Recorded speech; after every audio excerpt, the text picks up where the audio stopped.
কিছু ব্যথা আছে যা শুধু নিজের ভেতরেই রাখা যায়, কারণ সেই কষ্ট কাউকে বললেও কেউ ঠিক মতো অনুভব করতে পারে না। জীবনে কিছু মানুষ হঠাৎ আসে মুহূর্তগুলো একটু সুন্দর করে দেওয়ার জন্য, তারপর ঠিক ততটাই নিঃশব্দে চলে যায়। আমি হয়তো মানুষটা একটু অন্যরকম, নিজের দুঃখ, নিজের ব্যথা, নিজের অভিমান কাউকে বোঝাতেই পারি না, আর মুখ ফুটে বলার সাহসটাও হয় না।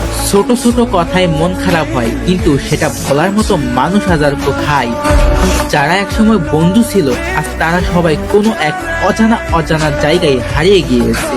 প্রয়োজনে তাদের পাশে পায় না, এমনকি তাদের ছায়াটাও থাকে না। স্বার্থের এই দুনিয়ায় অবহেলাই যেন সম্পর্কের নতুন নিয়ম। প্রকৃত বন্ধুর মতো কাউকে কখনো পাইনি, যার কাছে নিজের সব কথা খুলে বলতে পারি। সবার কষ্ট শুনেছি, কিন্তু নিজের কষ্টটাই নিজের ভেতরেই রয়ে গেছে। আমি যেরকম একজন মানুষ চেয়েছি, জীবনে ঠিক তার উল্টোটাই পেয়েছি। তবুও কারোর প্রতি অভিযোগ নেই আমার, কারণ রাগ, জিদ, অভিমান সব সময় আমাকেই ভেঙে দিয়েছে, আমাকেই দূরে সরিয়ে রেখেছে। অনেক মানুষের ভিড়ে আমি কখনো ভিড় চাইনি, আমি শুধু একজন মানুষ চেয়েছিলাম, যাকে বন্ধুও বলা যায়, আবার ভালোবাসাও বলা যায়, এমন কেউ। কিন্তু দিন শেষে দেখলাম সেই মানুষটাকেও পেলাম না। যাদের একটু আপন ভেবেছি, তারা একদিন কষ্ট দিয়ে চলে গেছে। হয়তো তাদের কোনো দোষ নেই। অনেক মানুষের এই পৃথিবীতে আমি মানুষটাকে কি আর খুঁজে পাওয়া যায়?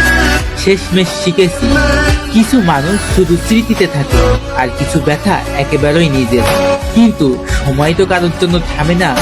মানুষ যখন চুপচাপ সরে যায়, তখন সে আর আগের মতো ফেরে না। বুঝবে ঠিকই, খুঁজবে ঠিকই, কিন্তু আমি আর ফিরবো না।